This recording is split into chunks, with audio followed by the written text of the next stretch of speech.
That's how the foreign policy should be. कि आप देखें, अभी फ्रेंच प्रेसिडेंट कह रहा है कि जनाब हम नए रास्ते तलाश करेंगे इंडिया और फ्रांस की पार्टनरशिप के हवाले से।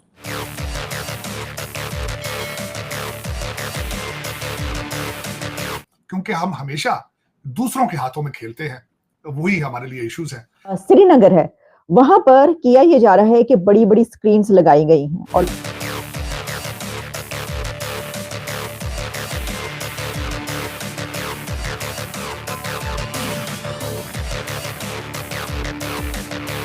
वो उन्होंने नरेंद्र मोदी के लिए फ्रैंकली स्पीकिंग उन्होंने पूरे जिसे कहते हैं ना फ्लड गेट खोल देना, हर चीज खोल के रखती है। फ्रांस एक कई डेकेड से इंडिया के साथ जो है ये जो खास तौर पर डिफेंस की डील्स जो हैं वो करता रहा है और इसमें जो है उसने कई एक मर्तबा इंडिया ने वहां से फ्रांस से जो है ऐसे खरीदी हैं अपना जो असलहा है और इसके अलावा भी जो भी उनको जरूरत होती है इस हवाले से। और सिर्फ यही नहीं बल्कि इंडिया में ट्रांसफर हो रही है टेक्नोलॉजी, यानी ये जो आप देख रहे हैं और सुन रहे हैं कि ये तमाम उनको डिफेंस की सपोर्ट की जा रही है, उसमें इसके साथ उनकी टेक्नोलॉजी भी इंडिया ने कहा है कि हमें ट्रांसफर करो, तो उनकी टेक्नोलॉजी भी ट्रांसफर हो रही है इंडिया में। जब आप उनकी मूवीज देखते हैं, जब आप उनके कपड़ों के फैशन देखते हैं, जब खाने उनके पसंद करते हैं, जब साड़ियां पहनते हैं, तो फिर इतनी नफरतें क्यों है? और जब आप किसी मुल्क की यूथ पे इन्वेस्टमेंट करते हैं तो मैं समझता हूँ वो सबसे बड़ी इन्वेस्टमेंट होती है। फ्रांस के सदर एमैनुअल मैक्रोन ने ये कहा है कि वो 30,000 इंडियन स्टूडेंट्स जो हैं उनको 2030 तक फ्रांस लेके जाएंगे।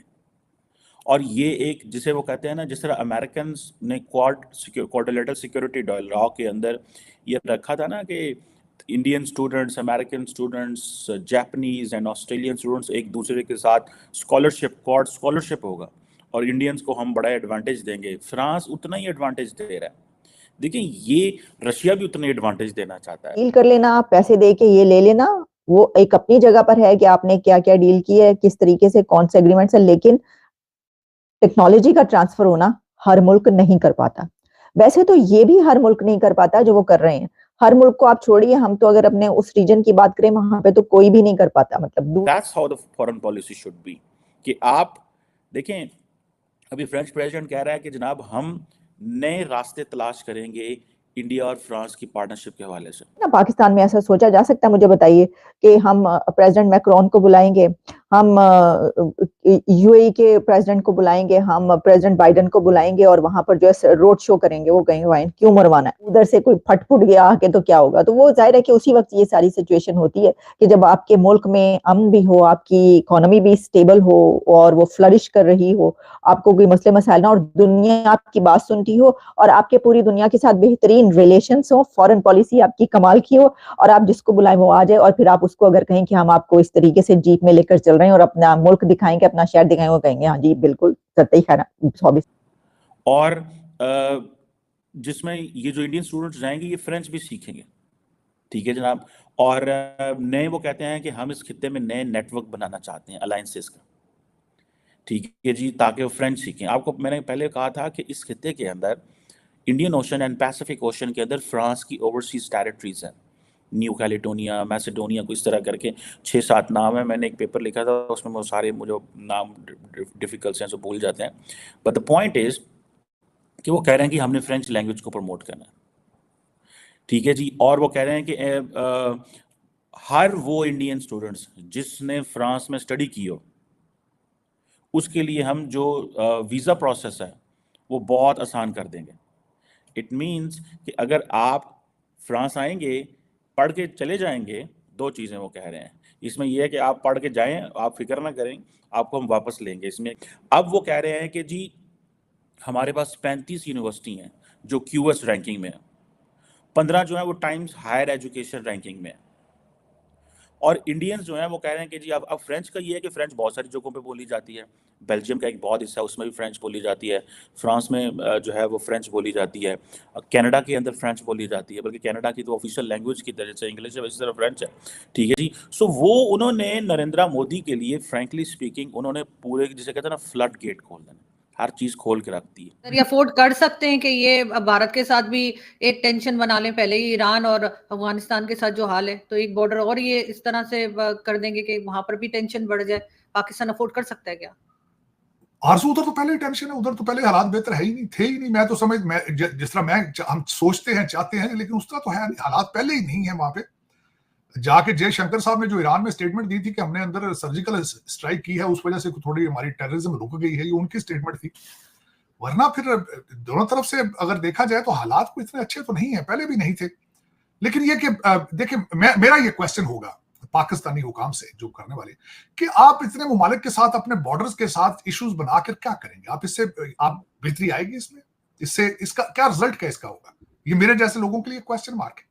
अगर मेरे जैसे बंदा पाकिस्तान में आज हो, यकीन करें, जिस तरह यहाँ डोनाल्ड ट्रंप कहते हैं ना कि मैं 1 महीने डेढ़ के अंदर सारा कुछ ठीक कर दूंगा, तीसरी जंग हो, मुझे आज पाकिस्तान में जाऊं, आप यकीन करें, मैं 2-4 दिनों में तीनों मुल्कों के साथ रिलेशनशिप, चारों मुल्कों के साथ रिलेशनशिप ठीक कर दूंगा।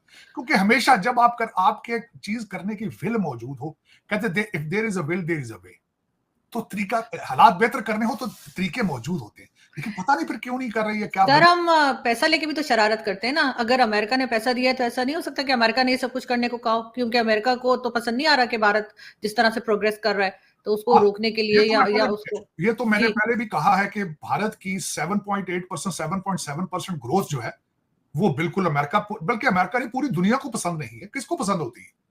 और कई तो ऐसे लोग होते हैं, वो कहते हैं, दुआ मांगते हैं, कहते हैं ऊपर वाला यार मुझे दे ना दे, साथ वालों का लाजमी ले ले। कई लोग तो ऐसे भी हैं। अगर देखा जाए तो ये जो एलिगेशन अमेरिका ने लगाई थी कि वो कोई गुप्ता साहब हैं, वो किसी ईस्टर्न यूरोपियन कंट्री के अंदर पकड़े गए हैं, वो जो ईस्टर्न यूरोपियन पे इल्जाम लगाते हैं, वहां भी रूल ऑफ लॉ तो वहां भी नहीं है। अब कहते हैं वहां से एक्स्ट्राडाइट करके गुप्ता साहब, और अभी ही सेड शी सेड पे चल रही बात, तो कंक्लूजन कर लिया जाता है कि जी वो एजेंसियां कर रही हैं। तो कौन सी एजेंसी नहीं करती? वरना एजेंसी का काम क्या है, मुझे ये बताया जाए। कहते जी एजेंसियों ने कर लिया। भाई एजेंसियां तो बनती ही नहीं चीजों के लिए। अमेरिका की सीआईए ने क्या नहीं किया दुनिया में आज तक? साउथ अमेरिका के अंदर कितनी हुकूमतें टापल नहीं की इन्होंने। बल्कि हमारे मुर्शद पाक जो इमरान खान साहब हैं, वो तो आज भी सियासत साइफर पे कर रहे हैं कि अमेरिका मेरी रिजीम चेंज कर रहा है। तो ये अगर देखा जाए कि फिर एक कंट्री को कॉर्नर चोक करना है, कॉर्नर में लगाना, मेरे ख्याल में तो मुनासिब नहीं है। वरना एजेंसियां मुसाद है, वरना रा है, वरना आईएसआई है, वरना जितने मुल्कों की एजेंसियां, उनका दर हकीकत काम ही ये होता है कि अपने नेशनल इंटरेस्ट में जाके चीजें जो है वो अंडरग्राउंड उनको ऑपरेट करना। बल्कि यहाँ पे तो अभी सिर्फ 2 लोगों का आया है, एक जो डस्का में और एक जो मुजफ्फराबाद में।